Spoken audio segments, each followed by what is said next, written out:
Alhamdulillah, tentunya kita senantiasa bersyukur betul kepada Allah atas setiap nikmat yang Allah berikan kepada kita.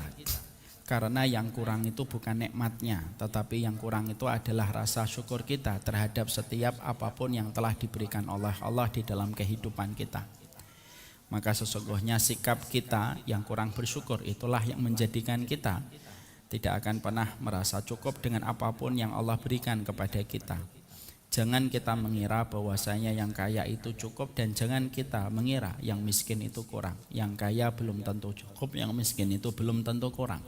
Karena sesungguhnya kecukupan itu hanya untuk mereka yang senantiasa bersyukur kepada apapun yang telah diberikan oleh Allah. Takaran Allah tidak pernah salah, takdirnya Allah juga tidak pernah keliru di dalam pembagian yang Allah bagikan secara berkah pada setiap kehidupan hambanya. Dan kita senantiasa bersyukur kepadanya supaya Allah melapangkan kebaikan di dalam setiap rezeki yang kita peroleh, dan semoga Allah mengawetkan setiap rezeki yang telah Allah anugerahkan di dalam kehidupan kita. Karena rezeki itu ada yang bersifat merusak dan ada rezeki yang bersifat mengawetkan. Kalau kita telah merasa cukup sehingga kita tidak perlu melirik yang haram, berarti Allah telah memberikan kepada kita kecukupan dengan rasa syukur yang kita berikan. Semoga kita menjadi hamba yang bersyukur kepada Allah dalam setiap saatnya. Karena fungsinya kita, tujuannya kita mempelajari ilmu itu supaya hati kita bertambah syukurnya kepada setiap rezeki yang telah Allah anugerahkan di dalam kehidupan kita. Syukur itu tidak gampang. Karena yang paling mudah itu biasanya justru ketika kita mendapatkan kesulitan. Biasanya sabarnya itu menjadi lebih gampang. Ibu, kalau motornya rusak, mobilnya rusak, biasanya kita akan senantiasa berzikir memohon pertolongan kepada Allah. Tapi biasanya kalau motor kita, mobil kita lancar, biasanya kita kurang berzikir kepada Allah. Justru terkadang mobil kita terdengar suara slow rock ataupun musik pop yang terdengar ketika kita kurang berzikir. Karena terkadang kelapangan itu membuat kita lupa, tetapi setiap kesulitan itu membuat kita terjaga dan tersadar. Makanya maaf ya, kenapa dinding rumah sakit itu lebih merekam orang yang khusyuk meneteskan air mata ketika berdoa kepada Allah daripada dinding masjid. Karena dinding masjid itu terkadang didatangi sama mereka yang dimudahkan urusannya, sehingga akhirnya terkadang doa yang dipanjatkan itu tidak terasa khusyuk. Coba sekali-kali kita jalan di bangsal-bangsal rumah sakit, kita nanti akan menjumpai tetesan air mata seorang anak yang sujud di atas sajadahnya di depan ruang ICU, mengharapkan supaya ibunya sembuh, lalu kembali ke rumah, lalu memberikan keceriaan. Kadang kita ketika jalan di bangsal rumah sakit, kita menemukan ada seorang istri memegang infus suaminya dan berharap suaminya segera sembuh dan berkumpul kembali dengan istri dan anaknya dan memberikan nafkah untuk kebutuhan dia dan keluarganya. Kita juga mendapati terkadang di rumah sakit ada seorang laki-laki walaupun tampaknya kuat gitu ya, tapi ketika melihat istrinya sakit itu dia memegang kaki istrinya lalu berdoa semoga istrinya itu disembuhkan, karena dia tahu anak-anaknya masih kecil dan sangat memerlukan figur istrinya sebagai seorang ibu. Disitulah kita paham dindingnya rumah sakit itu terkadang lebih merekam khusyuknya orang yang berdoa daripada dinding masjid dan dinding tempat ibadah. Karena kesempitan terkadang lebih mudah menjadikan kita terjaga dibandingkan dengan kenikmatan. Oleh karenanya kalau kita sedang dimudahkan urusannya oleh Allah, semoga kita ingat Allah tidak meminta apapun dari setiap rezeki yang sudah kita dapatkan, kecuali adalah penuh kesyukuran kita kepada Allah. Dan tidak bisa dikatakan kita sebagai hamba yang bersyukur sampai kita menambah ketaatan kita. Makanya dikatakan kullu ni'matin la tuqarribu minallah fahiya baliyatun. Setiap nikmat tetapi tidak menambah taatmu, tidak menambah ibadahmu, maka sesungguhnya nikmat itu akan menjadi tragedi dan musibah pada kehidupan nanti di masa tua dan kehidupan akhirat kelak kita nanti. Na'udzubillahi min dzalik. Semoga bertambah luasnya rumah ibu, bertambah fasilitas mobil yang kita miliki, bertambah fasilitas motor, bertambah fasilitas hijab, jilbab yang kita dapatkan, bertambah bagaimana ketaatan dan ibadah kita kepada Allah Subhanahu wa taala. Semoga Allah memberikan kepada kita konsep hati yang selalu bersyukur kepadanya dalam setiap urusan. Kalau sudah bersyukur, Bu, tidak akan ada yang membahayakan hati kita. Tidak ada yang bisa menjadikan kita mencela takdir, dan tidak ada yang menjadikan hati kita menggugat setiap rezeki, karena hatinya sudah diliputi dengan hati yang bersyukur kepada Allah.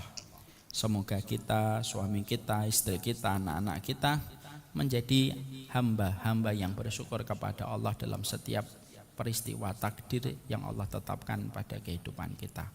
Amin insyaallah. Ibu yang semoga Allah rahmati, kita akan meneruskan kajian kita tentang masalah bagaimana hubungan kita dan suami istri kita. Kita tentunya paham sekali bahwasanya keluarga itu menempati salah satu rezeki terbaik manusia itu ketika mendapatkan keluarga. Karena sesungguhnya keluarga itu bukan hanya masalah biologis ketika seseorang itu dipertemukan dengan lawan jenisnya, tetapi sesungguhnya keluarga itu merupakan urusan besar, dan urusan yang tidak akan mampu dihapuskan oleh peristiwa apapun adalah ketika kita telah terikat dengan satu keluarga yang Allah anugerahkan di dalam kehidupan kita. Ibu apakah tidak sadar bahwasanya manusia ketika sudah berada di alam kubur, ketika manusia itu sudah berada di alam barzah, maka sesungguhnya manusia itu diperintahkan di dalam sunnah, kalau kita meninggal dunia kita disuruh untuk memakai kain kafan yang terbaik kalau memang kita punya kelapangan harta.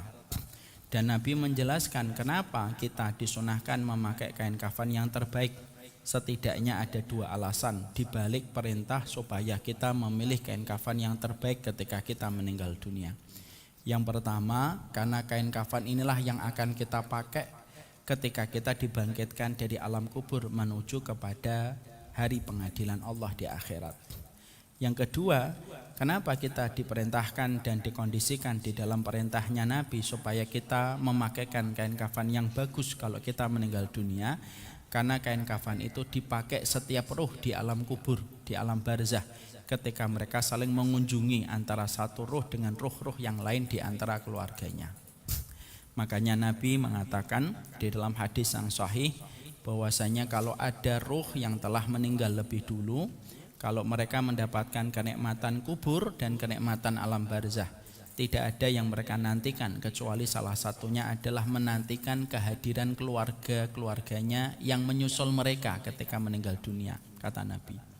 Sehingga kalau ada ruh yang baru datang ketika ada keluarga yang baru meninggal dunia, maka ditemui oleh keluarganya yang telah lebih dulu meninggal dunia. Dan keluarga yang telah lama meninggal dunia akan bertanya tentang kondisi keluarga yang telah lama ditinggalkan. Kalau dia istri, dia akan bertanya kepada anaknya, misalkan anaknya menyusul dia, bagaimana kabar suamiku? Kalau yang meninggal itu adalah, yang menyusulnya adalah seorang suami, maka seorang istri akan tanya gimana kabar anak-anak kita. Dan itu ditanyakan kepada ruh-ruh yang baru datang, yang ditemui sama ruh yang telah lama meninggal dunia. A nikah sama B, punya anak C.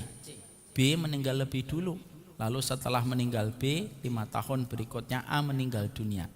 Kalau dua-duanya mendapatkan kenikmatan, kata Rasulullah, A menemui B, lalu A bertanya sama B, gimana kabar anak kita si C, kata Rasulullah.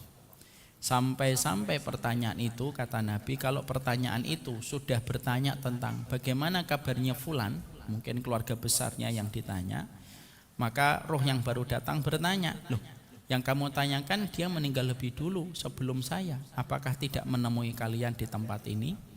Maka ruh-ruh yang lama itu akan berkata, kalau dia sudah meninggal sebelum kamu, kok tidak menemui kami di sini, berarti dia menemui hawiyah. Hawiyah itu apa? Hawiyah itu pangkuan api neraka. Di situ menjelaskan kepada kita bahwasanya keluarga itu sedahsyat itu memorinya yang ditinggalkan. Makanya Masya Allah ya Bu, misalkan ibu saya meninggal 10 tahun yang lalu bapak saya meninggal sekitar 4 tahun yang lalu. Kalau ibu saya dan bapak saya mendapatkan kenikmatan kubur, mereka saling berjumpa. Dan ibu saya akan tanya, gimana kabarnya Mita hari ini?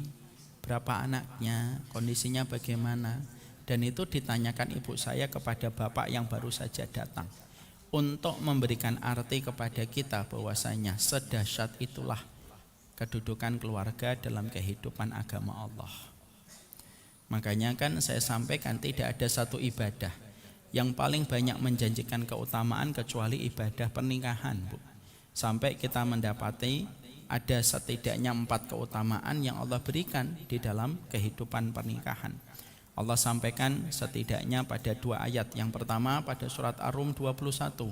Wa min ayatihi an khalaqalakum min anfusikum azwaja litaskunu ilaiha wa ja'ala bainakum mawaddatan wa rahmah. Allah itu menyampaikan sesungguhnya di antara ayat-ayatnya Allah itu menikahkan sebagian kalian dengan sebagian yang lainnya supaya kalian itu merasakan merasakan ketenangan. Makanya dalam dunia psikologi ada sebuah ketenangan yang tidak bisa didapatkan seorang laki-laki kecuali ketenangannya ketika dia mendapatkan seorang istri ketika menjadi partnernya dalam keluarga. Ketenangan sahabat, ketenangan partner, ketenangan bestie itu tidak akan sama dengan ketenangan yang Allah berikan melalui pasangan di dalam pernikahan.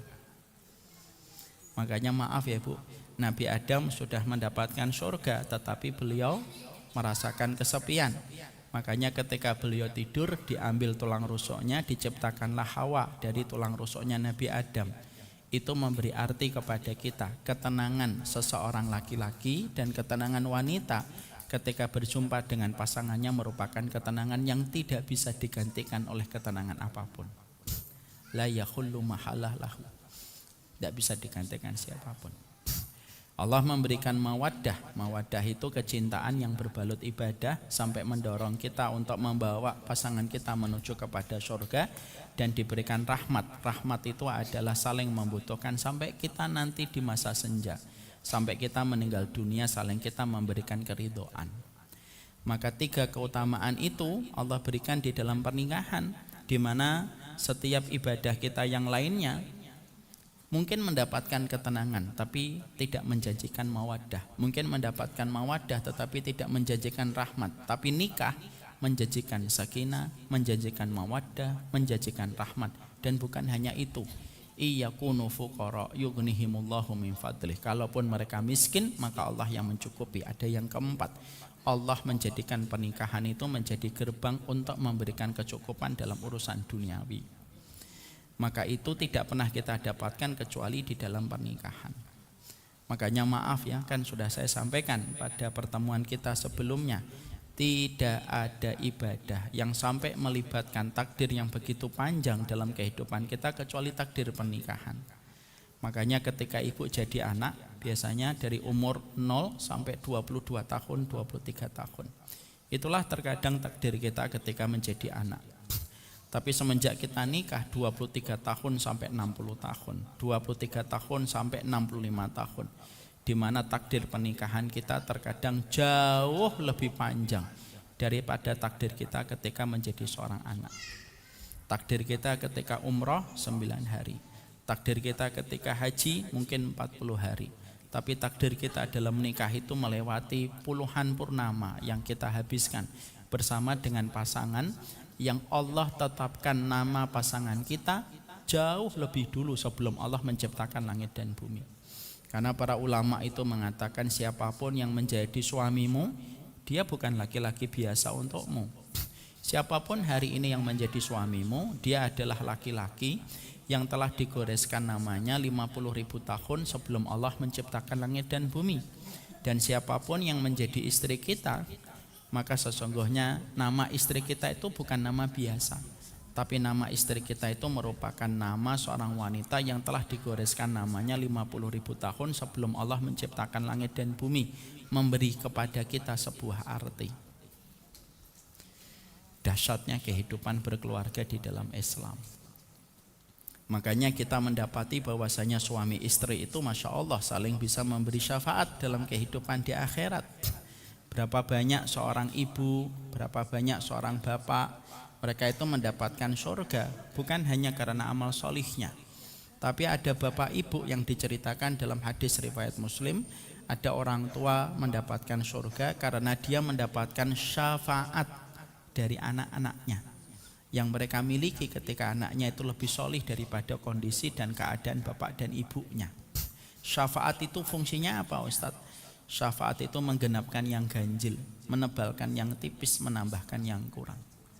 Kalau anak bisa memberi syafaat kepada orang tuanya, maka suami istri pun saling bisa memberi syafaat dalam kehidupan suami istri. Berapa banyak nanti seorang istri yang mendapatkan kebaikan surga disebabkan karena keimanan, kesolihan dari seorang suami. Ketika suami bisa memberi syafaat untuk istrinya. Dan berapa banyak seorang suami mendapatkan kebaikan dari syafaat yang dia dapatkan dari istrinya. Dan itu menunjukkan kepada kita, adakah yang bisa menandingi kondisi dari anugerah yang bernama keluarga? Tidak ada.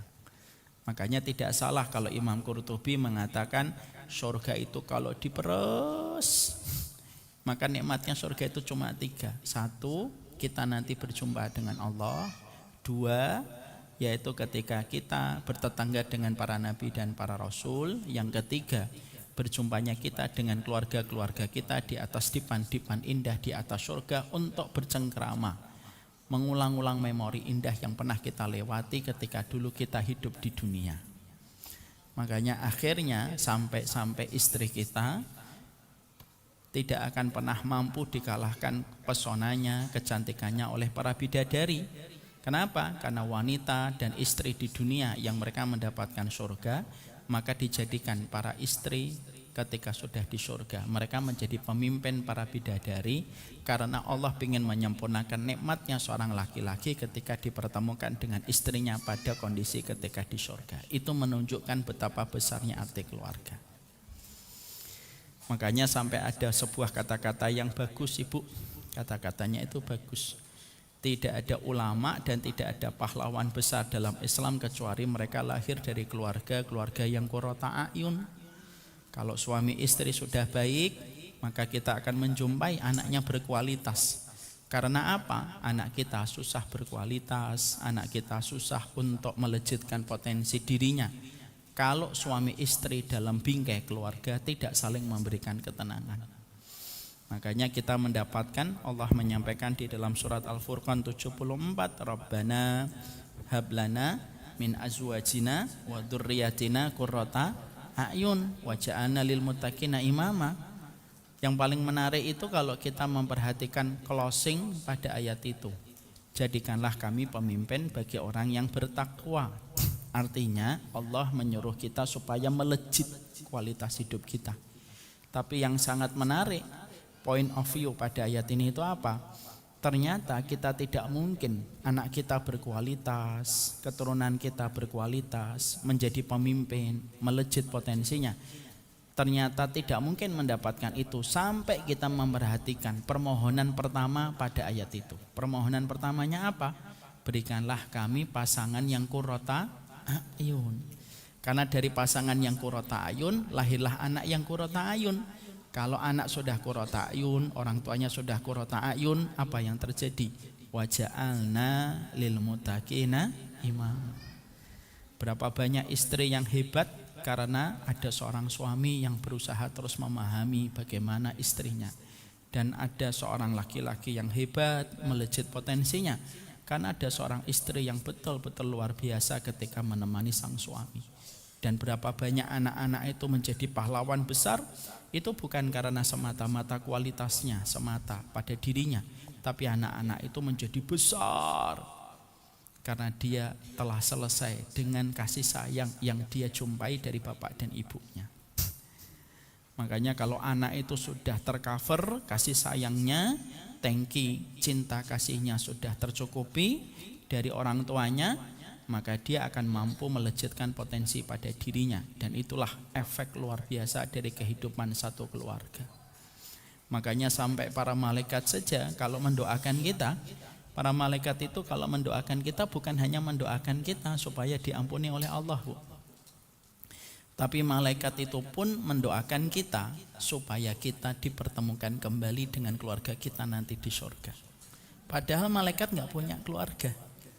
Padahal malaikat gak punya bapak, malaikat gak punya ibu, malaikat gak punya anak. Tapi malaikat bisa merasakan arti kenikmatan dan kebahagiaan dalam keluarga. Mari kita buka di dalam Quran. Cuma saya lupa ayatnya. Sudah ketemu ayatnya? Belum, karena saya belum ngomong.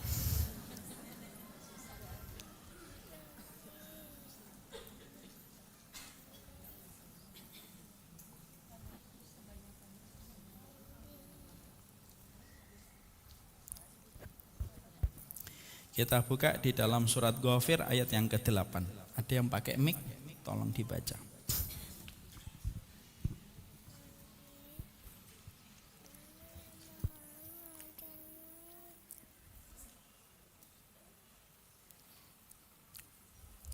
Silakan Ibu baca.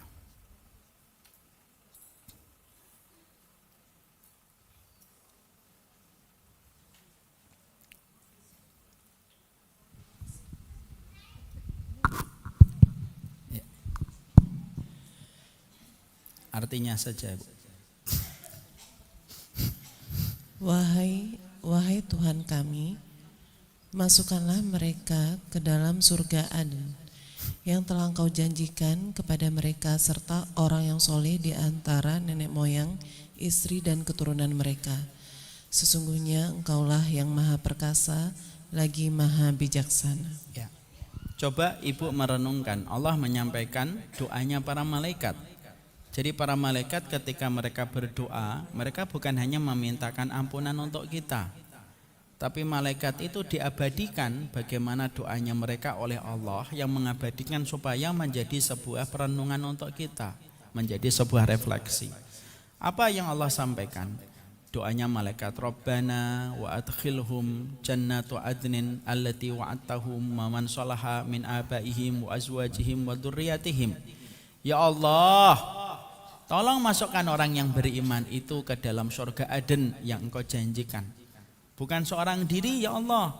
Wa man salaha min abaihim, maka masukkanlah mereka dengan orang-orang solih dari orang tua mereka, istri mereka, anak-anak mereka, ya Allah. Karena sesungguhnya Engkau adalah maha perkasa lagi maha bijaksana. Yang menarik adalah ketika para ulama itu menerangkan, Ibu, hatta malaikat yang mereka tidak punya keluarga, hatta malaikat yang sejatinya mereka tidak punya pasangan, hatta malaikat yang sejatinya mereka tidak punya keturunan, itu pun merasakan bagaimana sinar kebahagiaan pada satu keluarga. Sehingga akhirnya doanya mereka untuk orang yang beriman itu bukan hanya supaya kita diampuni oleh Allah, tapi mereka berdoa, ya Allah, semoga orang-orang yang beriman itu jangan sampai dipisah dengan keluarganya nanti ketika di surga. Kumpulkan dengan keluarga mereka di surga Aden yang Kau janjikan, bersama dengan orang tua mereka, bersama dengan anak-anak mereka, bersama dengan pasangan-pasangan mereka, untuk memberikan kepada kita sebuah arti. Segede itulah masalah keluarga di dalam kehidupan agama. Ya. Makanya ketika kita memahami ini, mari kita kembali melihat arti keluarga dan posisi keluarga dalam kehidupan kita. Oleh karenanya kita harus tahu bagaimana ketika kita telah mengatakan kita mencintai keluarga kita telah mencintai pasangan kita karena Allah. Kita harus tahu mencintai pasangan kita karena Allah itu bukan hanya ucapan di dalam lisan. Tapi kalau kita telah mengatakan bahwasanya kita mencintai pasangan kita, saya mencintai istri saya mencintai saya. Kalau kita sudah melibatkan nama Allah di dalam kehidupan kita, maka sesungguhnya perasaan cinta yang ada pada keluarga yang Allah berikan kepada kita, cintamu karena Allah itu melahirkan 6 kewajiban yang harus kamu tunaikan. Dan itulah yang menjadikan kita harus paham, supaya kita ngerti bagaimana kita meletakkan rasa cinta kita kepada keluarga kita semata-mata karena Allah. Kita kemarin pada pembahasan yang pertama, kita membahas artinya cinta kita kepada pasangan kita karena Allah itu apa? Karena kita sudah melibatkan nama Allah. Karena sesungguhnya ketika seseorang itu menikah, maka dia telah melibatkan Allah di dalam proses akad ijab kabulnya. Dan siapapun yang telah melibatkan Allah dalam proses ijab kabulnya, maka tentunya ada konsekuensi yang harus dihadapi, komitmen yang harus ditunaikan, kewajiban yang harus disempurnakan. Supaya Tidak hanya pandai berkata, aku mencintaimu karena Allah, tetapi tidak pandai untuk menghadapi setiap konsekuensinya. Kemarin yang sudah kita pelajari nomor 1 kalau tidak salah. Baru 1 ya Ibu ya. Yang kita pelajari kemarin yang nomor 1 adalah kalau kita mencintai pasangan kita karena Allah, bukan hanya sekedar mahabbah, tetapi jadikanlah kita mencintai pasangan kita itu adalah menjadi mawaddah. Karena kita beda kan? Apa bedanya mahabbah dengan mawaddah Ustaz? Yo beda. Mahabbah itu perasaan, konsep hati dan rasa ketika kita condong kepada pasangan kita dan kita memiliki kasih sayang dan perhatian kepada pasangan kita. Itu namanya mahabbah. Itu yang biasanya kalau ibu-ibu suka menamakan kontak suaminya kalau lagi sayang-sayangnya, ibu namakan hobi. Nah, itu kalau lagi lega aja ginjelnya. Nanti kalau lagi marah dirubah lagi kontaknya, ya kan, pos darurat gitu. Maka itu diambil dari kata mahabbah. Dan mahabbah itu bisa dirasakan antara orang yang beriman, tidak beriman, orang kafir, orang tidak kafir, orang masih muda, bau kencur, dan orang yang sudah tua sekalipun. Itu namanya mahabbah. Proses itu hanya olah rasa di dalam hati ketika memiliki rasa kecondongan, ada rasa rindu ketika berjauhan, dan ada perhatian dalam kasih sayang. Itu namanya mahabbah. Tapi tentunya dalam kehidupan kita, kalau kita telah menetapkan seseorang itu menjadi bagian dari kita mencintainya karena Allah, maka mencintai karena Allah itu tidak hanya butuh mahabbah, tetapi yang dibutuhkan adalah mawaddah. Karena apa? Yang mahabbah belum tentu mawaddah, tetapi yang mawaddah pasti mahabbah. Lah mawaddah itu apa Ustadz? Mawaddah itu adalah konsep tertinggi dalam cinta ketika mendorong orang yang kita cintai supaya bersama dengan kita di atas dipan-dipan di surga. Itu namanya mawaddah. Kalau ibu lari dengan suaminya ibu tidak pakai hijab, tidak menutup aurat, itu mahabbah tapi tidak mawaddah. Kalau ibu mengingatkan, kalau ibu datang bersama dengan suami, datang ke taman ilmu bergandengan tangan, sebelumnya makan soto dulu, lalu setelah itu melanjutkan langkah kakinya datang ke taman ilmu, lalu duduk, lalu sama-sama seorang suami mengevaluasi dirinya, seorang istri juga mengkoreksi dirinya, itu namanya mawaddah. Ketika ada seorang laki-laki membangunkan istrinya ketika malam dan berkata, waktu sepertiga malam sebentar lagi habis. Apakah kamu tidak ingin bermunajat kepada Rabb yang menguasai segala cinta? Itu namanya mawaddah. Ketika seorang suami mengatakan kepada ibu, Bu, jangan keluar ya, pakai cadar tapi tidak pakai jilbab.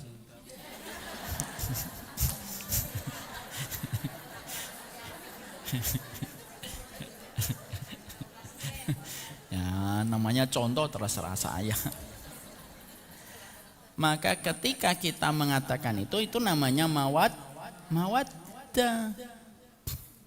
Hari ini banyak di antara kita itu hanya sekedar mahabbah, tapi tidak ada mawaddah dalam kebutuhan kita untuk saling menarik di dalam ketaatan. Bahkan terkadang banyak seorang suami cenderung diam, menutup mulutnya, dan banyak istri yang cenderung menutup mata ketika melihat kemungkaran yang dilakukan oleh pasangan hidupnya, lalu mengatakan lebih baik begini saja, saling mendiamkan, silent treatment, daripada nanti saling mengingatkan malah justru akan menjadi bumerang dan pertengkaran. Itu namanya mahabbah. Biasanya akhirnya kita susah mendapatkan kemudahan dalam setiap masalah yang kita jumpai untuk kita selesaikan itu. Kenapa? Karena kita hanya mengolah rasa. Lalu kita mengandalkan bahwasanya konsep cinta kita itulah yang menyelesaikan masalah. Ya enggak bisa cinta kok dikatakan menyelesaikan masalah. Terlalu banyak sinetron. Judul sinetronnya cinta menyelesaikan masalah. Ibu terlalu banyak melihat Korean pop. Cinta bisa menyelesaikan masalah? Tidak bisa. Mana ada yang bisa menyelesaikan masalah, Bu?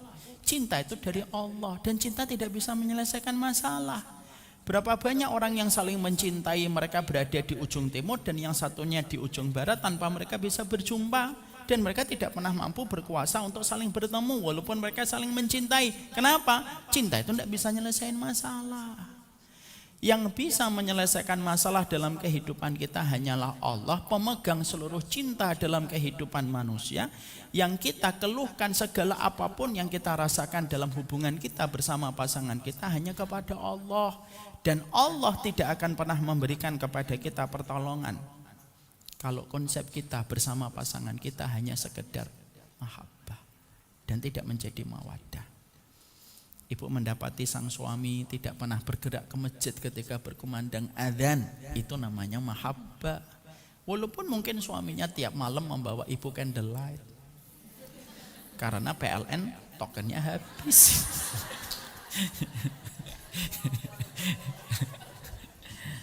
Maka sesungguhnya itu hanya sekedar mahabbah. Ustadz, apa dampaknya kalau kita itu melakukan dalam kehidupan pasangan kita itu mawaddah, Ustadz? Dampaknya gede. Mana dalilnya, Ustadz? Ada dalilnya. Nabi Muhammad dalam satu riwayat yang sahih pernah bercerita tentang Nabi Sulaiman. Nabi Sulaiman itu pernah berkata, saya akan mencampuri istri saya yang berjumlah 100. Nggak usah komen. Itu Nabi. Selebriti di komen, Nabi di komen, dosa. Nggak boleh. Beliau memiliki istri 100. Lalu beliau mengatakan, la'atufanna hadhil lailah. Aku akan mencampuri seluruh istri saya 100-100-nya malam ini. Lalu istri saya akan mengandung dan melahirkan masing-masing istri saya 1 anak dan akan melahirkan 100 anak yang semuanya nanti berjuang untuk membela kalimat Allah. Cuma Nabi Sulaiman, kata Nabi Muhammad, saat itu lupa mengatakan insya Allah. Ketika Nabi Sulaiman lupa mengucapkan insya Allah, apa yang terjadi? Allah tidak memberikan kepadanya Nabi Sulaiman di antara 100 istrinya kecuali 1 saja yang hamil. Dan itu pun ketika lahir ada kekurangannya dalam tanda petik. Ibu bisa melihat bagaimana point of view dari riwayat ini kaitannya dengan materi yang tadi saya sampaikan. Kaitannya apa, Ustaz? Kaitannya berat.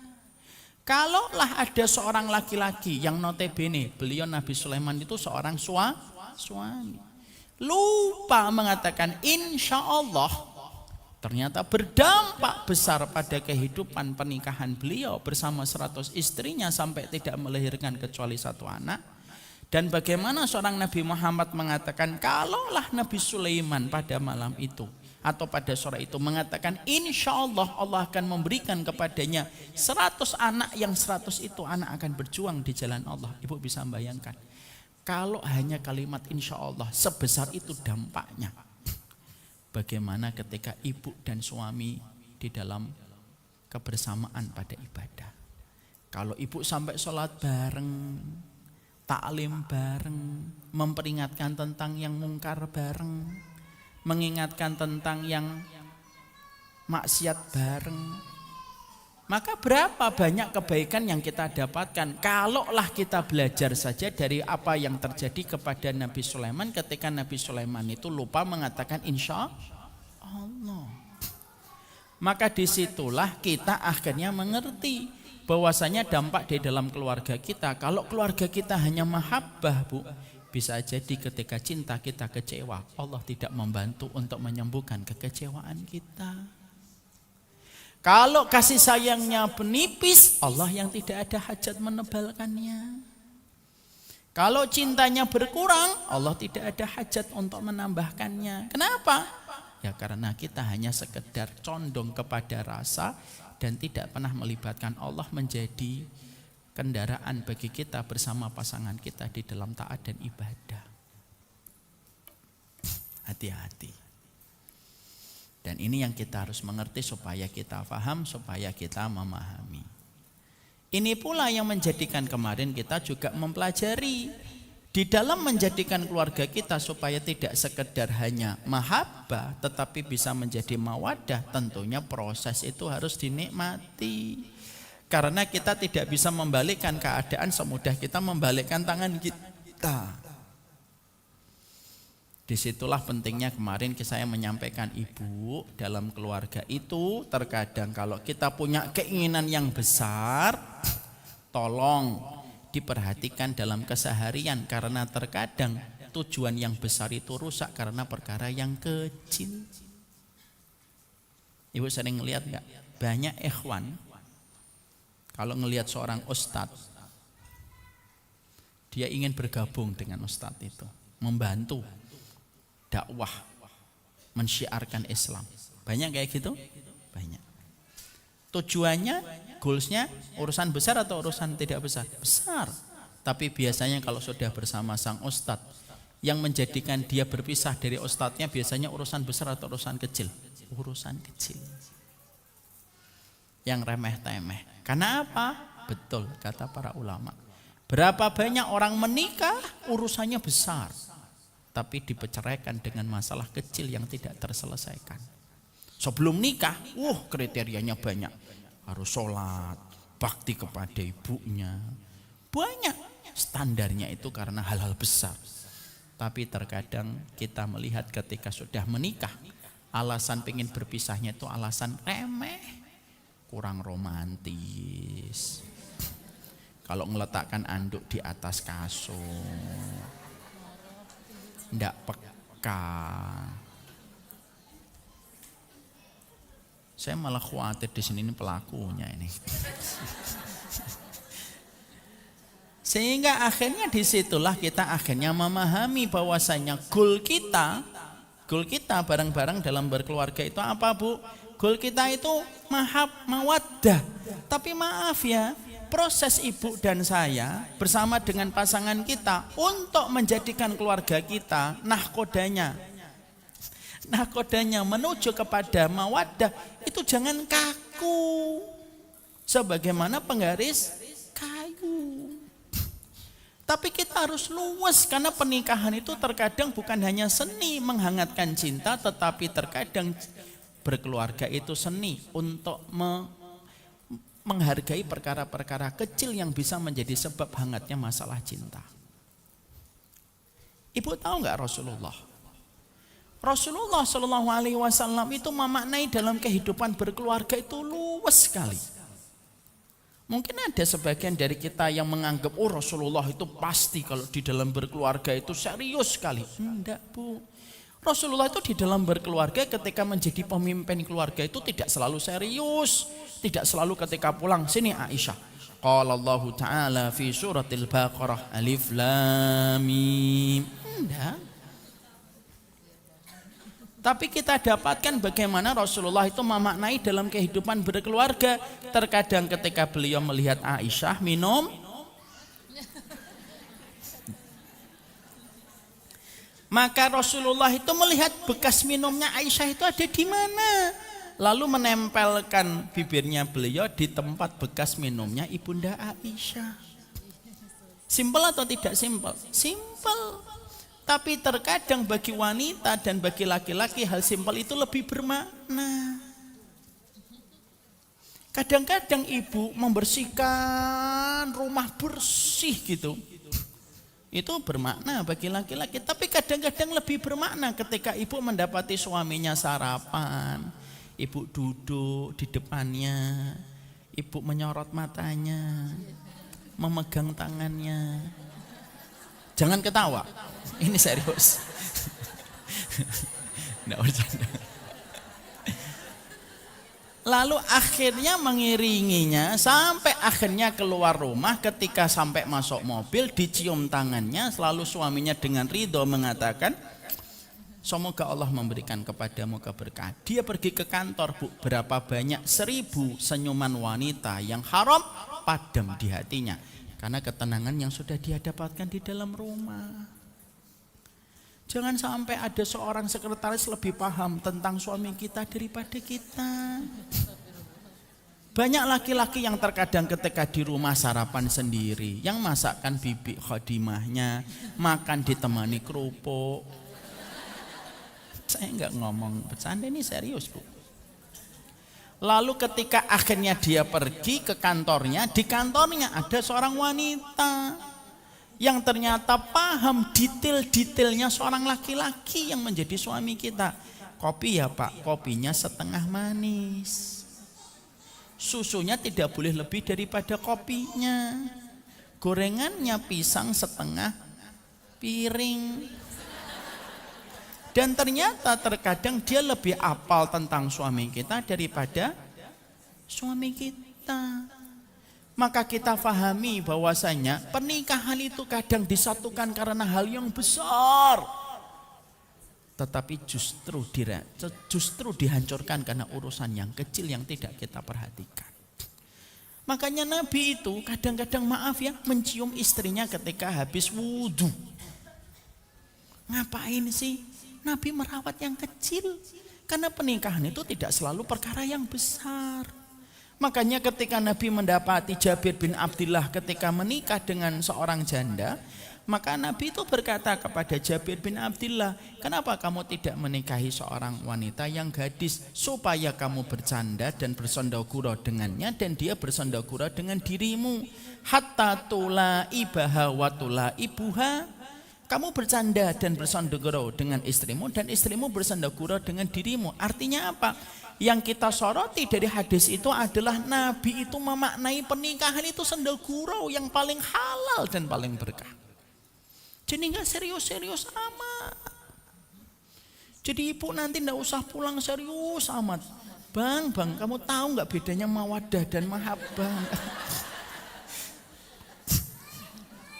Sehingga akhirnya kita menjumpai kadang Nabi lomba lari dengan ibunda Aisyah. Nabi terkadang memberikan waktu luang kepada istrinya ketika habis isya beliau tidak bisa diganggu. Makanya tolong ya Bu, jangan pernah ngajukan jadwal kajian kepada saya itu habis isya. Tolonglah kami para ustadz itu supaya kami juga bisa memberikan contoh untuk keluarga kami. Bagi yang pernah mengajukan jadwal habis isya, semoga diampuni dosa-dosanya. Karena sesungguhnya hal semacam itu terkadang penting. Apa sih hajatnya seorang Nabi Muhammad itu sampai memberikan pahanya untuk dinaikin? Kalau tidak salah Sofiyah, naik wahai Sofiyah, ketika naik onta, beliau memberikan pahanya kepada istrinya untuk naik dari paha itu ketika beliau tidak sampai kepada onta itu. Nabi di antara deretan hadis itu ada sekitar 15 hadis yang menceritakan bagaimana hal-hal kecil itu diperhatikan Nabi. Di antara 15 hadis yang dihimpun oleh para ulama itu apa? Menyampaikan kepada kita, terkadang pernikahan itu bukan hanya seni menyatukan perkara gul yang besar, tapi terkadang pernikahan itu adalah seni tingkat tinggi bagaimana kita mampu menghargai perkara kecil untuk menghangatkan rasa cinta. Makanya kan kemarin kita bicara kan, makanya dalam sunnah tidak bertabrakan dan tidak kontradiktif dengan psikologi. Ketika psikologi itu mengatakan dalam konsep rasa cinta itu ada 5 tangki kasih sayangnya, ada love language-nya, ada act of service, ada quality time, ada gift, ada word of affirmation, terus kemudian apa ya? Ada yang namanya apa? Physical touch. Kayak anak saya ini anak saya nomor 6.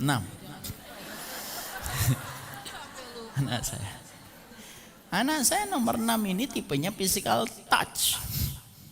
Lihat, disuruh duduk di sini enggak, dia harus nempel. Karena apa? Karena setiap love language-nya itu kalau tercover baik wanita, baik laki-laki, maka pada dasarnya kita membicarakan perkara-perkara besar untuk mengarahkan nahkoda kita dari mahabbah kepada mawaddah itu lebih mudah daripada kita tidak pernah memperhatikan bagaimana love language yang harusnya kita berikan kepada pasangan kita. Jadi begitu ya Ibu, jangan remehkan masalah love language ini. Ini sudah kita bahas poin yang pertama, sekarang kita bahas poin yang kedua. Poin yang kedua yang kita harus pahami tentang masalah aku mencintaimu karena Allah, yaitu adalah ketika kita sudah mencintai seseorang itu karena Allah Subhanahu wa taala, maka yang kedua kita dituntut untuk mudah memaafkan. Karena kita berinteraksi dengan salah satu di antara hambanya Allah dan tidaklah dia datang pada kehidupan kita kecuali yang mengaturnya adalah Allah. Makanya sesungguhnya orang yang mereka itu ketika menikah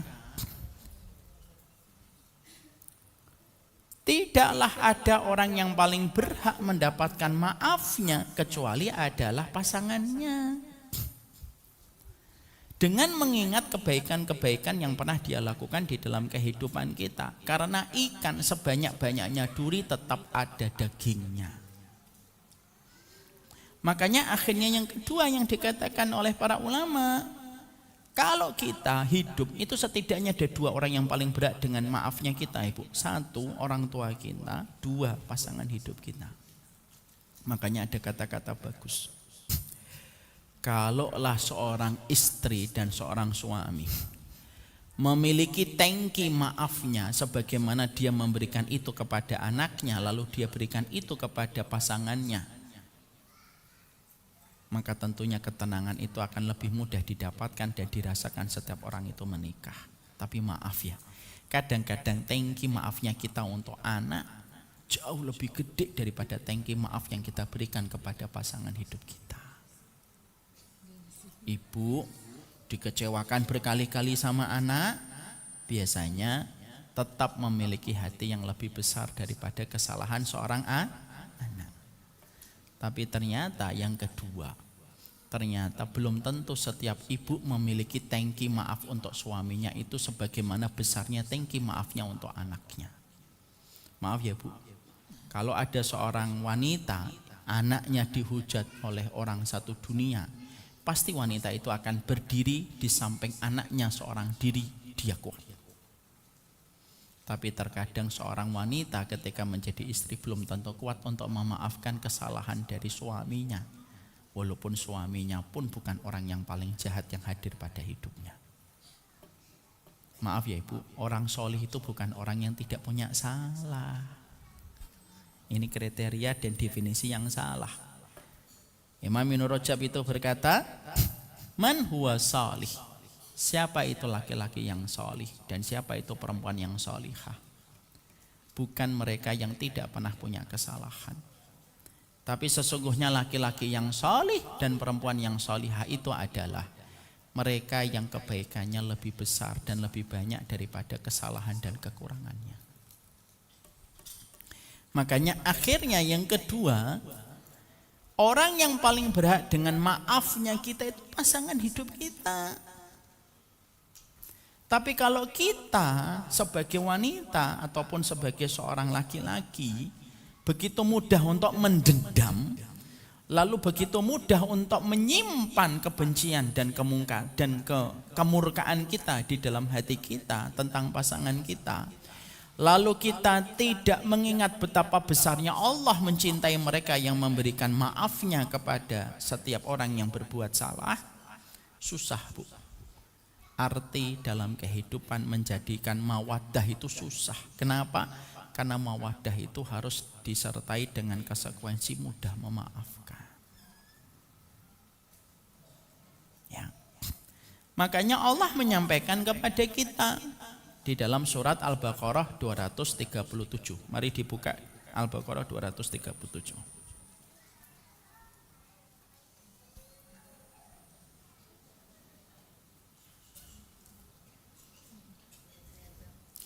Al-Baqarah 237 dibaca Ibu.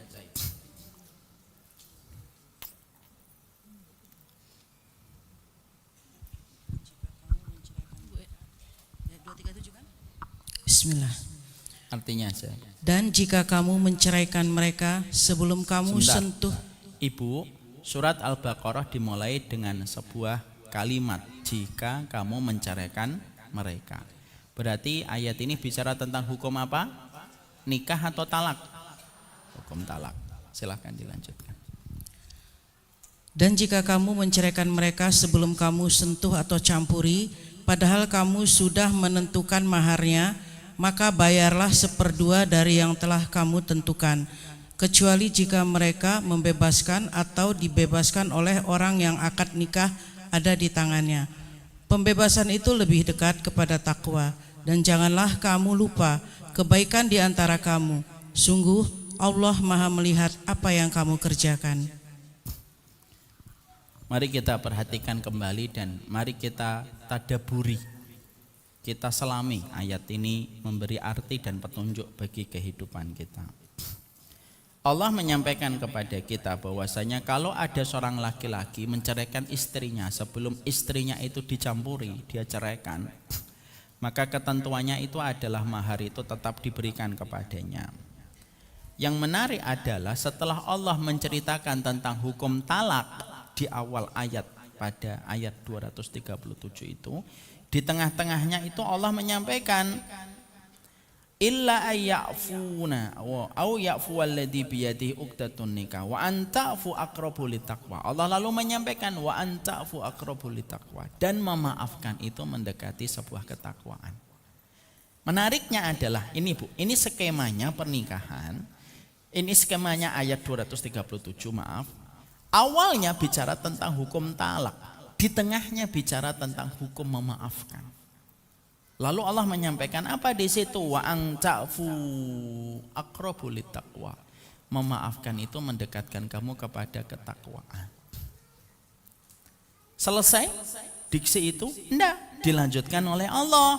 Wala tansawul fadla bainakum.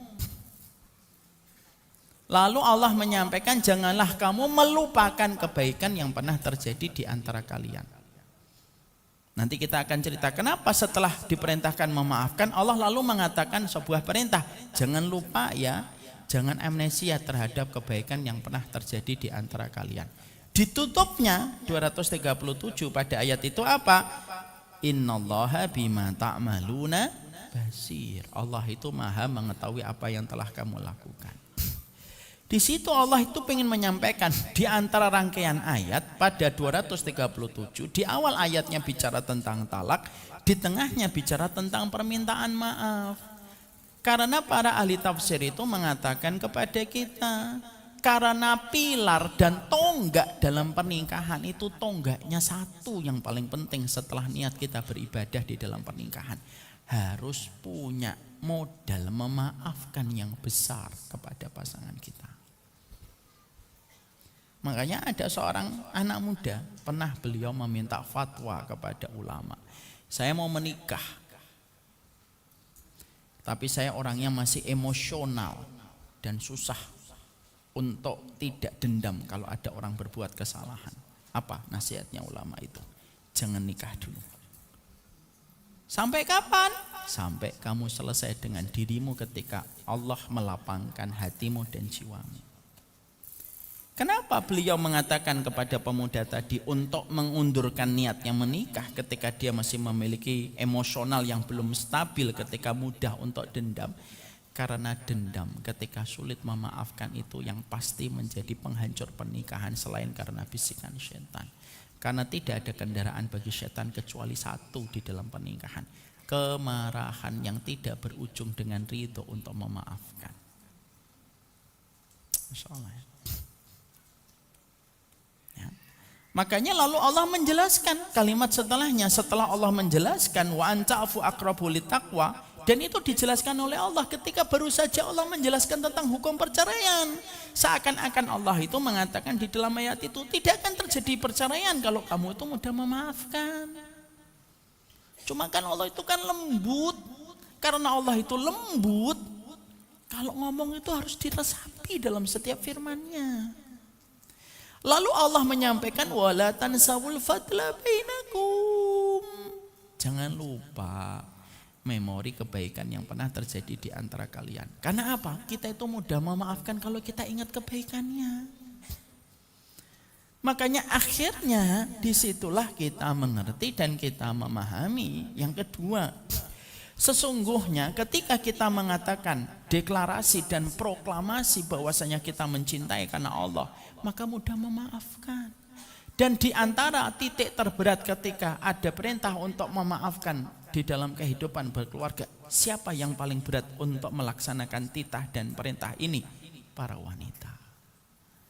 Ketika para wanita itu diuji dengan perasaannya, dan salah satu konsekuensi perasaan itu apa? Ingat dengan kekurangan tetapi lupa dengan kelebihan.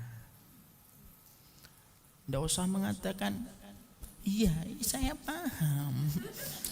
Kan sudah dijelaskan dalam hadis.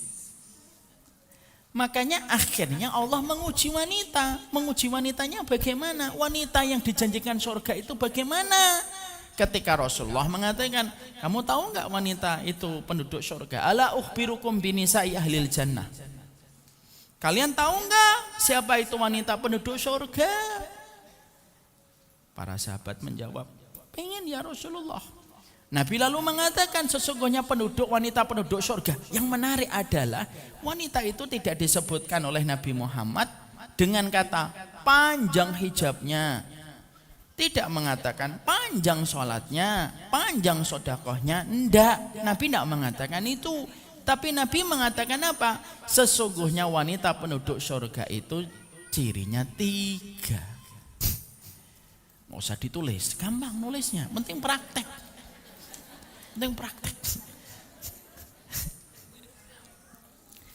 Maka sesungguhnya 3. Apa itu? Yang pertama wadud. Apa itu wadud? Wadud itu cinta kasihnya besar untuk keluarganya. Ya, jangan sampai ya Bu, ibu itu dikenal lembut sama orang se-RT tapi dikenal diktator kalau di dalam rumah. Jangan ya Dik, jangan gitu. Sampai ada orang berkata, Masya Allah ya Mas, suami istrinya sabar banget, lembut. Suaminya ngomong, kamu belum tahu di rumah. Jangan sampai gitu. Al-wadud yang disebutkan oleh Nabi yang kedua al-walud, banyak anaknya. Al-walud itu banyak anaknya bukan berarti bagi mereka yang diuji dengan keturunan ketika keturunan cuma 1 menjadi terkecualikan. Enggak, artinya sebagian para ulama itu mengatakan dia tidak pernah menolak untuk melahirkan keturunan. Lagi ya sayang siap insya Allah gitu. Itu termasuk al-walud. Dia tidak pernah merasa berat untuk melahirkan. Yang ketiga, kata Nabi, ibu perhatikan dah. Nabi nyebutkan 3 dan 3-3-nya itu tidak berkaitan fikih ibadah. Ini bukan berarti ibu nanti nggak fikih ibadah. Mah, sholat tahajud. Wanita surga itu tidak ada hubungannya dengan tahajud. Jangan gitu ya. Saya khawatir itu. Maka yang ketiga disebutkan oleh Nabi itu al-aud. Nah, ini yang penutupnya yang paling penting. Di antara 2 pembuka di openingnya 2. Banyak kasih sayangnya, tidak pernah menolak punya keturunan. Tapi yang paling penting kan closingnya.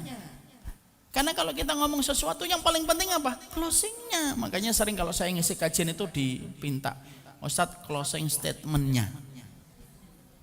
Lah closing statementnya Nabi dalam hadis ini itu apa? Yaitu al-aud, yang ketika suaminya marah, jangan pura-pura nggak dengar gitu ah. Maka ketika suaminya itu marah, maka pada saat itulah dia datang kepada suaminya, dia menepis perasaannya karena Allah. Lalu dia meletakkan tangannya di atas dada suaminya ataupun yang sejenis dengan perbuatan ini dan berkata kepada suaminya, la adzuqu ghamsan hatta tardo. Wahai suamiku, aku ndak nyenyak hidupku, ndak nyaman hidupku, ndak bisa tidur aku sampai kamu memberikan kembali ridhomu kepada diriku. Lalu sang suami memaafkan. Sesimpel itu. Dan masih adakah wanita sesimpel itu? Tidak usah dijawab. Maka disitulah kita menjumpai ibu. Walaupun ini kelihatannya kita kayak bercanda, tapi ini tidak bercanda semuanya. Karena pada dasarnya ibu, kita menjumpai dan kita mendapati bahwasanya ibu menikah dengan 1000 laki-laki sekalipun tetap akan mengecewakan, bukan karena dia tidak baik. Saya ingatkan ini kata ulama, saya ingatkan kembali ya. Para ulama itu berkata, kamu menikah dengan 1000 wanita dan kamu menikah dengan 1000 laki-laki pun, walaupun dia baik, tetap terkadang itu mengecewakan kita. Kenapa? Karena kita datang dari latar belakang penciptaan yang berbeda. Fitrah penciptaannya sudah beda, keluarga yang mendidik kita berbeda, lingkungan yang mendidik kita berbeda. Sehingga ketika kita menikah dengan 1000 laki-laki sekalipun, itu pun tetap akan membawa beberapa hal yang mengecewakan. Sehingga kalau kita di dalam pernikahan mengejar kepuasan, nikah tidak pernah menjanjikan kepuasan. Tapi nikah itu pasti menjanjikan keberkahan. Ketika mereka bersabar, dan di antara puncak kesabaran dalam pernikahan, perhatikan. Puncak kesabaran dalam pernikahan itu apa? Seni mengikat hati untuk memaafkan kekurangan pasangan kita. Itu yang dikatakan para ulama. Maaf ya, sama dengan laki-laki ibu. Laki-laki itu kalau menikah dengan 1000 wanita tetap akan mendapati wanita itu juga sesuai fitrahnya. Terkadang jengkelin, sebagaimana laki-laki juga jengkelin untuk seorang istri. Makanya maaf, apa kurangnya Nabi Muhammad? Ada kurang Nabi Muhammad di mata kita? Enggak ada kurangnya Nabi Muhammad. Tapi seorang ibunda Aisyah pernah enggak ngambek kepada baginda Rasulullah? Ada. Makanya Rasulullah itu paling mengerti ketika mengatakan dalam hadis yang sahih, beliau berkata kepada ibunda Aisyah, aku tahu kapan kamu ridho kepadaku dan kapan kamu tidak ridho kepadaku. Lalu ibunda Aisyah nanya, kapan itu ya Rasulullah? Tahu aku. Kapan? Kalau kamu berkata, demi Rabbnya Ibrahim yang jiwanya berada di atas tangannya Allah, kalau kamu menyebutkan kakekku dan enggan menyebutkan namaku, nah itu berarti kamu lagi marah. Makanya kalau ibu-ibu sudah ngomong sama anaknya, bilang sama bapakmu. Itu kalau bahasanya kita hari ini begitu. Kalau bahasanya ibunda Aisyah itu kan karena punya ilmu, Bu. Waladhi nafsi Ibrahim biyadihi. Oh itu. Karena ibunda Aisyah itu penghafal hadis. Kalau ibu kan penghafal menu. Makanya beliau mengatakan, aku tahu kapan kamu marah, kapan kamu tidak marah, wahai Aisyah. Saya ketika membaca hadis itu tuh dahsyat betul. Saya tuh akhirnya paham. Sesensitif itu Rasulullah itu sama keluarganya.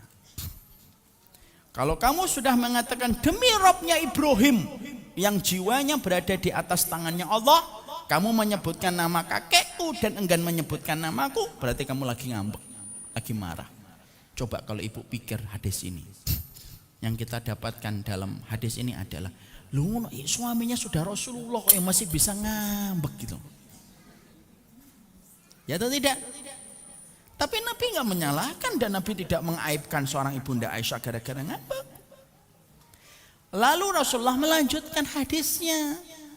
Kalau aku mendapati dirimu berkata demi Robnya Nabi Muhammad yang berada di atas tangannya, berarti kamu lagi senang dan ridho sama aku. Itu menunjukkan kepada kita bahwasanya tetap Bu, sampai hatta Nabi sekalipun, bahkan maaf Nabi itu pernah tidur di masjid sebulan ketika beliau ada masalah dengan keluarganya dan beliau itu hampir menceraikan istri-istrinya. Makanya kalau ada laki-laki Bu 2 hari di masjid itu ada masalah.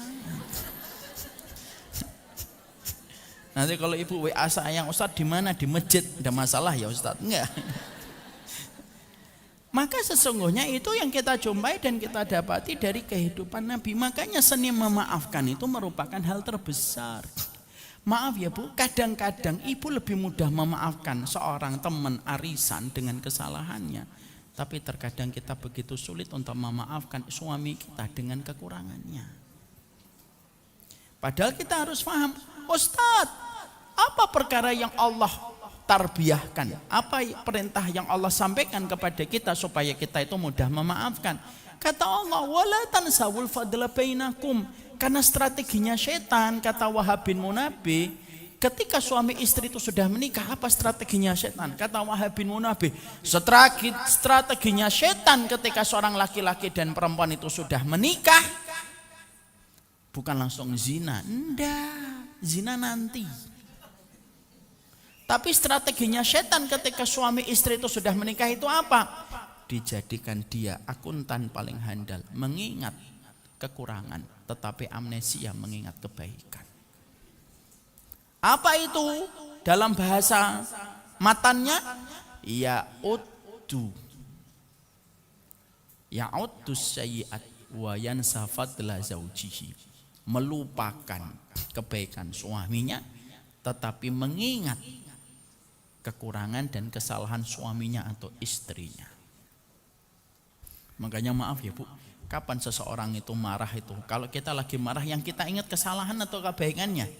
Kesalahannya. Biasanya kalau dikasih jeda marahnya, lalu tidak langsung bertemu, pisah dulu, biasanya kita sembari ingat, Masya Allah, lagi marah, token listrik bunyi gitu. Titit gitu ya, mau jemput anak, bensin habis. Maka disitulah kenapa di dalam kemarahan itu ada seni untuk menunggu, supaya tidak semuanya itu tersampaikan yang bisa melukai hati seorang pasangan. Maaf ya Bu, banyak wanita yang suka berkata begini, laki-laki itu kadang-kadang kalau ngomong gak difikir, tapi maaf, banyak perempuan itu tidak sadar bahwasanya tidak ada perkara yang paling banyak memasukkan seorang wanita ke dalam neraka itu bukan karena kehormatannya ataupun kemaluannya, tapi yang paling banyak memasukkan seorang wanita ke dalam neraka itu karena apa yang keluar dari lisannya. Makanya seni memaafkan itu hal yang paling besar Bu. Ini termasuk manajemen konflik untuk memiliki ketahanan di dalam memaafkan. Makanya saya tuh lagi nyari gitu metodenya para ulama salaf di dalam menata ketahanan memberi maaf itu apa? Karena apa? Karena masalah kita kalau semakin tua itu apa? Masalahnya kita itu adalah manajemen memaafkan. Karena kita akan bertemu dengan orang yang terkadang mengecewakan kita ataupun kita mengecewakan orang. Makanya baru saya tahu, barulah saya sadari kalau pintu surga itu jumlahnya ada 8. Dan Ibu tahu nggak kalau pintunya surga ada 8 itu namanya apa saja? 8 itu pintu sholat, pintu puasa, pintu sedekah, pintu jihad, pintu aiman. Pintu aiman itu pintu yang dimasuki 70.000 orang yang masuk surga tanpa hisab. Pintu ridho, orang yang ridho sama ketentuan Allah. Pintu taubat, yang taubat. Dan yang ke-8 apa? Pintu memaafkan. Ibu nanti nggak usah jawab, lihat-lihat dulu dong suaminya Ustadz. Ngapain saya lihat suaminya Ibu? Yang nikahin Ibu kok yang melihat saya. Maka sesungguhnya enggak usah, kecuali Ibu maaf, kecuali ketika seorang laki-laki itu berpaham dengan paham yang bertabrakan dengan sunnah Nabi dan dia mempertahankan itu, maka Ibu berpisah. Kecuali ketika suami kita itu memiliki perilaku zina dan dia mengulang-ulang zinanya dan tidak ada komitmen untuk taubatan nasuha dari zinanya atau khomernya atau judinya atau dosa-dosa besar dia melaziminya, mutaati, kalau dalam bahasa Arab mutaati itu candu dia terhadap dosa-dosa itu dan tidak ada kesadaran untuk berhenti, Ibu berpisah. Tapi kalau di luar itu maafkan. Karena apa? Karena belum tentu ketika berpisah kondisinya lebih baik. Yang kita harus lakukan adalah memanajemen rasa maaf kita yang besar kepada orang yang paling berat dengan maaf kita, istri kita dan suami kita. Makanya kenapa memaafkan itu menjadi salah satu di antara pintunya surga Ustadz? Karena dampaknya gede pada kehidupan manusia. Makanya sampai Ibnu Qudamah itu berkata di dalam salah satu riwayatnya, apa yang dikatakan Ibnu Qudamah? Ada 3 amal yang apabila amal itu diletakkan di dalam mizan, mizan itu hampir jebol untuk memikulnya. 3 amal itu apa? 1, amalan orang yang berpuasa di bulan Ramadan ketika berkualitas. Itu kalau diletakkan di atas mizan, mizan itu hampir jebol karena tidak kuat untuk memikulnya. 2. Yang kedua apa? Sabar. Sabar dalam taat itu para ulama mengatakan sabar yang paling tinggi itu sabar dalam taat. Sabar dalam musibah itu paling rendah. Sabar dalam taat itu yang paling menempati pucuk-pucuk rantingnya. Sabar dalam taat itu apa? Sabar sama keluarga dan sabar sama orang tua. Dan yang ketiga, memaafkan. Makanya akhirnya nanti sampai gedenya keutamaan memaafkan itu sampai Nabi Muhammad itu mengatakan, nanti pada waktu hari kiamat, maka para malaikat itu akan berteriak. Malaikat itu akan berkata, aina haula ajruhu 'alallah. Mana orang-orang yang pahalanya dikasihkan langsung oleh Allah? Siapa yang menyambut panggilan malaikat itu? Orang yang sholat Ustaz? Bukan. Orang yang puasa Ustaz? Bukan. Orang yang sedekah dengan ratusan juta? Bukan. Tapi yang menyambut panggilan malaikat itu adalah orang yang ketika dulu hidupnya mungkin dikecewakan lalu dia bersedia memaafkan lebih besar. Dia yang akan menyambung mendatang itu. Lalu ditempatkan di satu tempat, di tempat itulah Allah memberikan hadiahnya langsung kepada pemilik-pemilik rasa maaf di dunia itu. Kenapa tidak diwakilkan kepada para malaikat? Karena malaikat tidak mampu memikul bebannya yang terlalu berat. Dan siapa orang yang paling berat kita maafkan pertama kali? Suami kita. Kalaupun dia menyimpan dosanya, itu antara dia dengan Allah. Kalau akhirnya dia menyimpan maksiatnya, itu maksiatnya dia dengan Allah. Dan bawahan tidak pernah ditanya tentang kemaksiatan dan dosa itu. Selama ibu tidak tahu dan ibu sudah mengingatkan, selesai. Makanya akhirnya seni memaafkan itu menjadi salah satu seni tingkat tinggi di dalam konsep cinta kita ketika mencintai karena Allah. Makanya maaf ya Bu, kalau kita, emosi kita kepada pasangan ini tidak bisa menjadikan kita punya ketahanan untuk gampang memberi maaf, itu yang akan menjadi prahara dan menjadi api dalam sekam. Karena apa? Orang yang paling banyak menemani kita itu ya pasangan hidup kita, Bu. Dan orang yang paling banyak dekat dengan kita itu orang yang paling besar untuk melakukan kekurangan dan kesalahan. Maka akhirnya apa? Maafkan, terutama pada perkara-perkara kecil yang terkadang mungkin tidak terperhatikan olehnya karena berbagai macam sebab. Saya boleh berkata ya Ibu, banyak laki-laki yang harus merasa biasa-biasa aja. Banyak laki-laki yang merasa baik-baik saja walaupun kondisinya tidak baik-baik saja, karena dia tahu dia adalah harapan dari istrinya dan anak keturunannya. Banyak laki-laki yang saya kenal Bu, kadang-kadang itu mengusap air mata di mobil sebelum turun dari mobil menuju ke kantornya. Karena beratnya beban dan pressure yang harus dia hadapi di kantornya. Tapi dia tetap bertahan. Untuk siapa? Untuk ibu. Supaya ibu bisa ngaji. Supaya ibu bisa pergi. Supaya ibu bisa melaksanakan kegiatannya. Suami saya kelihatannya ketawa-ketawa. Kadang-kadang orang yang paling banyak ketawa itu orang yang paling banyak menyimpan luka di dalam hati. Nah ini yang ketawa-ketawa ini. Benar. Makanya akhirnya apa? Memaafkan. Ustadz ini tuh harusnya kajian untuk suami juga Ustadz. Ya ini untuk suami juga. Lah salah sendiri suaminya nggak datang. Tapi disinilah kita akhirnya mengetahui yang kedua, seni memaafkan itu. Makanya ada kisah nyata Bu. Ini ada kisah nyata, sering saya sampaikan di banyak kesempatan. Saya pernah mengadakan perjalanan, ada saksinya beberapa ustadz. Ada seorang yang beliau itu punya luka di sini nih. Ini saya sering ceritakan di banyak kesempatan. Lukanya itu di bawah telinga ini. Borok dia, infeksi, membesar. Sampai akhirnya infeksinya itu pada jatuh gitu, sampai ada lubangnya bosnya. Kisah nyata di daerah Padang. Ketika saya ngisi kajian kesehatan di daerah Padang, ada pemateri di seminar kesehatan itu, saya termasuk pematerinya, ada Ustaz Zaidul juga.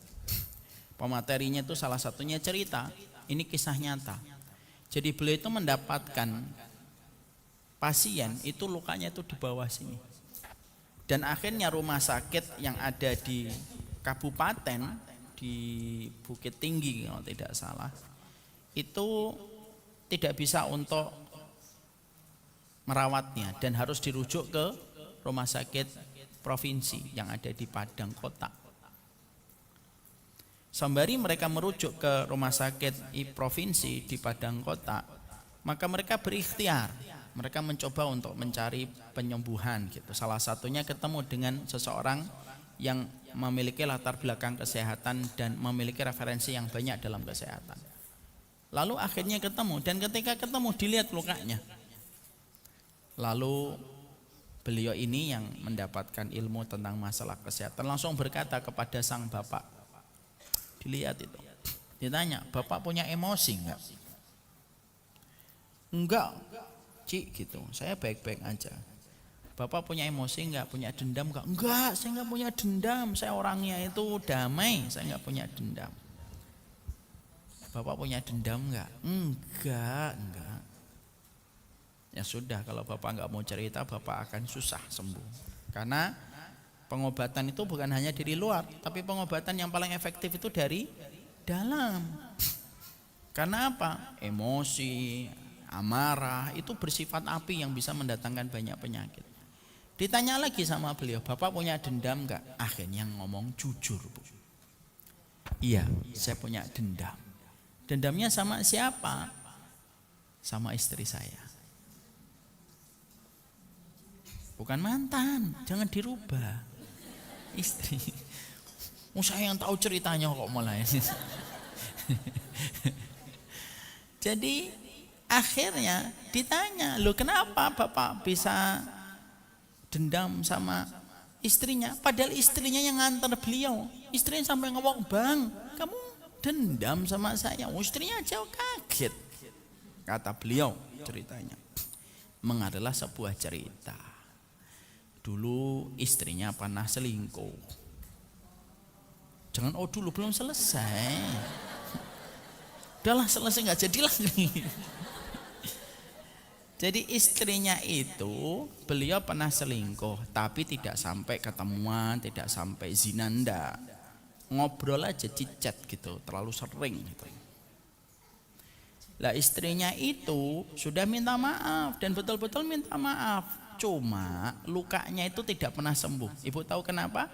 Karena laki-laki itu yang sering menjadi teman ngobrol istrinya itu satu kampung dengan beliau. Jangan lagi. Belum selesai. Akhirnya luka dan emosinya itu naik turun, Bu. Naik turun. Setiap nanti udah selesai ngelihat sekelebatan lewat, lukanya basah lagi. Dan akhirnya begitu terus bertahun-tahun. Ini kisah nyata. Ini ada Mas Sigit yang dulu juga. Ya Mas ya, cerita ini. Beliau tim saya. Akhirnya setelah itu Cik Guru ini mengatakan kepada pasien itu, "Pak, maafin istrinya."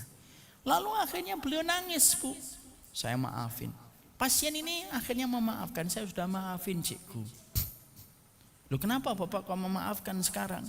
"Karena saya dapati orang yang paling setia merawat saya dan tidak jijik merawat saya ketika keluar kelenjar-kelenjar nanah saya itu adalah istri saya." Dimaafkan.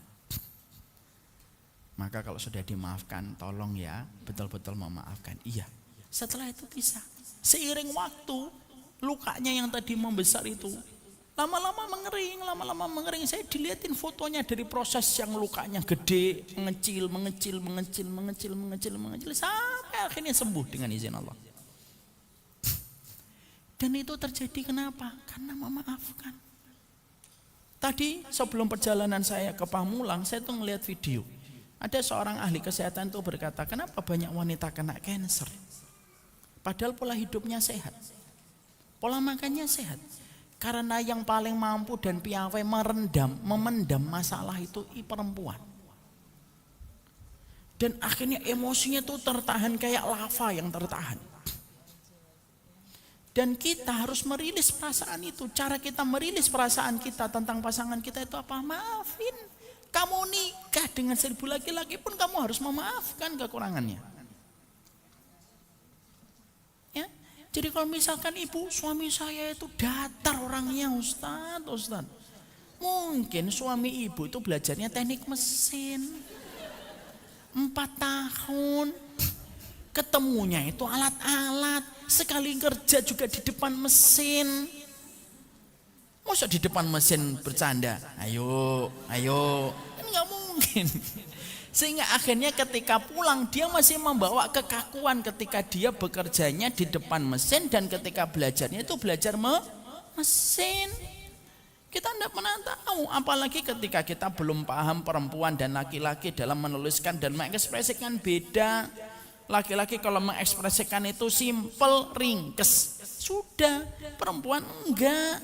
Kadang-kadang ibu mungkin WhatsApp suaminya panjang lebar, wahai suamiku yang akan menjanjikan kepadaku 8 pintu surga, sudah makan belum?